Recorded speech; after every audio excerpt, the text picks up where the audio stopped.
अस्सलाम वालेकुम। आप देख रहे हैं पाक से 24 न्यूज़। मैं हूं आपकी होस्ट शुमाइला खान। कराची से रिपोर्ट कर रहे हैं bureau chief Ali Hasan Rajput. Additional IG Karachi Javed Alam ओडो की डीआईजी ईस्ट मुक़द्दस हैदर के हमरा आगा खान अस्पताल आमद। मुलजिमान की फायरिंग से ज़ख्मी होने वाले पुलिस एहलकारों की अयादत की।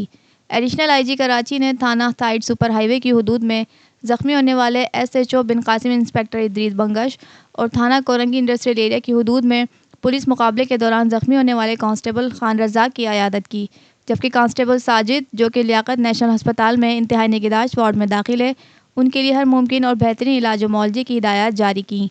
इस मौके पर पुलिस एहलकारों का मुलजिमान से बहादुरी से मुकाबला करने पर उनकी हौसला अफजाई के लिए इंस्पेक्टर इदरीस बंगश को 1 लाख रुपये कैश बीमा तारीखी सनद से नवाजा, जबकि कांस्टेबल खान रज़ाक और साजिद जमान को 50-50 हज़ार रुपये इनाम और तारीखी सनद से नवाजने का ऐलान किया। ज़ख्मी पुलिस एहलकारों को बेहतरीन इलाज और मुआवजे की सहूलियात फराहम की जा रही हैं। तुम्हें जल्दी से देगा। तुमने बड़ी बहादुरी और हिम्मत से काम किया, तो सब आगे एंगेज किया। तुम्हें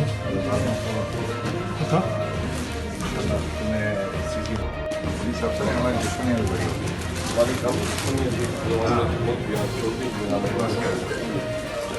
दूसरा